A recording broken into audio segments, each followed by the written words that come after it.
Halo semuanya, kali ini Digital Channel mau ngebahas tentang topologi gabungan dari HTB sama OLT. Jadi yang dimaksud topologi gabungan di sini adalah bukan dari OLT sama HTB itu disambung ya, itu nggak bakalan bisa. Soalnya dari HTB ini ngeluarin redaman dan dari OLT ini pun sama ngeluarin redaman. Jadi nggak bakal bisa connect. Nah, terus yang dimaksud topologi gabungan itu apa? Yang saya maksud di sini topologi gabungan adalah ini masih dalam satu jaringan HTB maupun OLT. Oke, saya bahas rinci ya. Saya bakal bahas rinci saat eh, buka usaha internet itu kan banyak ya yang pakai HTB. Jarang yang langsung ke OLT ya, kebanyakan ke HTB gitu. Mungkin ada ya di sana teman-teman yang buka usaha begini langsung ke OLT mungkin ada, cuman jarang banget. Biasanya langsung ke HTB. Nah, kenapa saya bahas di sini? Kenapa saya bakal rinci di sini? Saat teman-teman buka usaha internet terus pakainya HTB dan suatu saat teman-teman pengen beli OLT seperti ini. Ya, jadi teman-teman itu nggak harus semuanya itu dipindah secara langsung ke OLT. Itu pasti bakal makan budget banyak ya, bakal makan ongkos banyak lah, butuh pengeluaran banyak gitu. Nah, terus caranya gimana mas, topologinya tuh gimana biar pas saya punya OLT ini nggak terlalu banyak pengeluaran gitu. Otomatis kalau teman-teman sudah pakai OLT kan harus ada ODP ya kan, butuh tarik kabel segala macam, pokoknya harus disiapin. Nah, ini saya bakal bahas topologi dari HTB biar saat teman-teman punya OLT itu nggak banyak makan biaya. Jadi tinggal cabut colok langsung pindah ke OLT. Oke, simak videonya biar teman-teman bisa paham. Oke teman-teman, ini udah saya siapin alatnya. Di sini ada Mikrotik, switch hub, HTBA, HTBB, router tenda, dan di sini switch hub lagi ya. Oke. Jadi dari ini katakanlah ini sudah ada sumber internet ya. Ini nggak saya nyalakan karena ini buat contoh topologi aja. Oke, kita lanjut. Di sini sumber internet ya, sumber internet masuk ke switch hub. Dari switch hub keluar ke HTBA. Ya, di sini ya. Dari switch hub keluar ke HTBA. Otomatis dari HTBA ke HTBB kan pakainya kabel FO ya di sini ya. FO ke sini ya. Dari HTBA ke HTBB. Setelah ditarik FO dari HTBA ke HTBB, ini pot FO nya, maaf kan nggak ada kabel FO ya, saya nggak punya kabel yang FO yang pendek soalnya. Dari HTBA ke HTBB pakai kabel FO fiber optik, keluarkan di sini ya, keluarnya di sini pakai pot LAN. Nah, dari pot LAN ini bisa nyambung ke sini, itu bisa langsung connect ya. Ini bisa langsung ada internetnya ya, tergantung teman-teman settingan dari si mikrotiknya, mau pakai IP statik atau VLAN atau apa. Pokoknya keluaran dari pot LAN ini bisa langsung connect kalau langsung dicolok ke router. Nah, topologi yang saya pakai di sini adalah dari keluaran topologi ini, dari keluaran maksudnya dari keluaran pot LAN ini yang HTBB ini saya sambung dulu ke switch hub gitu ya. Jadi dari sini ke sini, jadi lumayan ngirit kan, dari si HTBA ke HTBB pakai satu jalur FO, tapi keluar bisa langsung dibagi 8 karena ini switchnya ada 8 begitu. Tapi dengan catatan itu harus di bawah 80 meter. Kalau misalnya kabelnya di atas 80 meter itu sering banget lemot, bahkan nggak connect kalau kabelnya jelek gitu.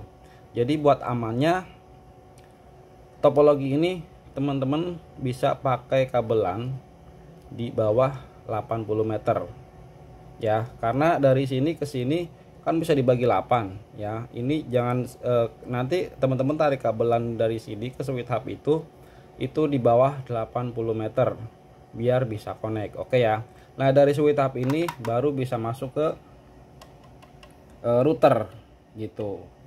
Nah, nanti kalau misalnya teman-teman punya OLT ya, misalnya teman-teman punya OLT, teman-teman gak usah bingung ya. Jadi nggak usah bingungnya kenapa?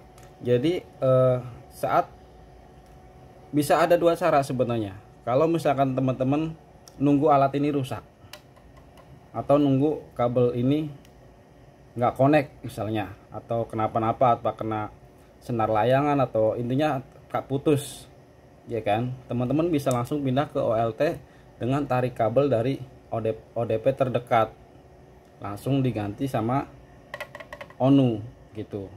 Dengan catatan gini, kalau teman-teman udah punya OLT di sini, teman-teman sudah punya OLT, itu yang perlu dibangun dari awal itu adalah ODP dahulu teman-teman.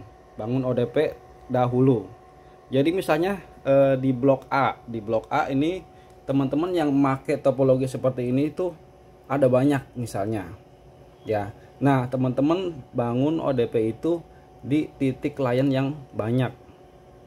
Terserah teman-teman, kalau dananya ada teman-teman bisa langsung ganti ya. Gantinya cuman dari router ini sama kabel yang nyolok ke sini otomatis kan dicabut ya kan kalau mau ganti, atau mau nunggu rusak gitu.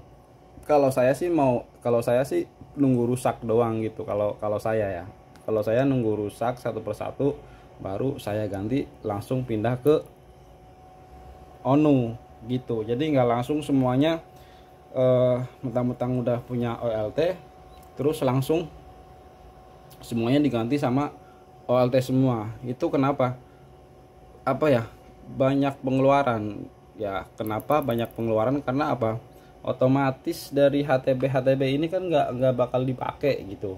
Ya, dari router ini pun nggak bakal dipakai karena beda alat gitu kan. Dari OLT ke router ya kan, itu kan beda alat pastinya. Nah, saya nunggu satu persatu itu ada yang rusak atau enggak ada yang pokoknya kenapa-napa lah, baru saya pindah ke OLT gitu. Jadi enggak semuanya harus diganti sama OLT. Selama itu masih connect ya biarin aja.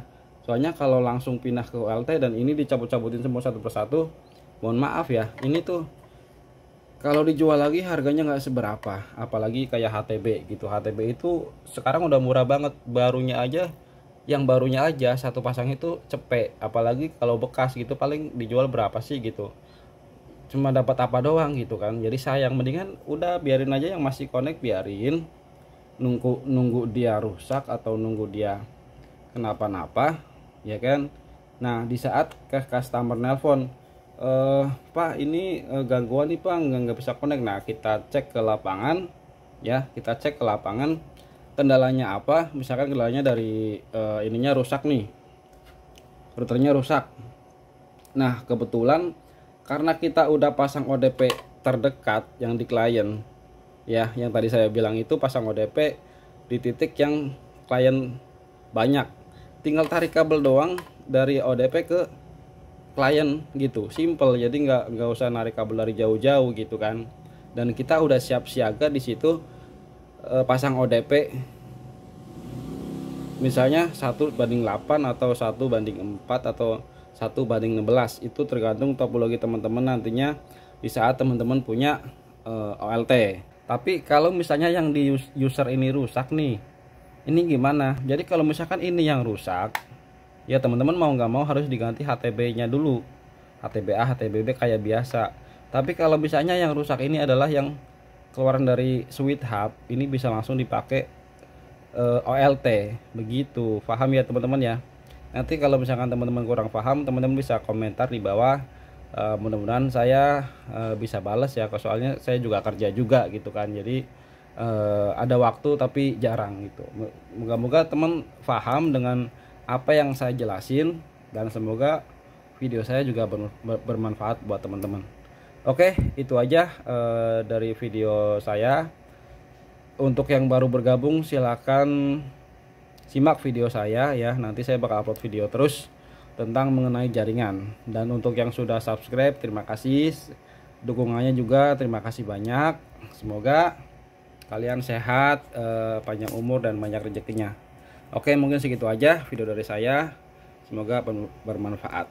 Dadah.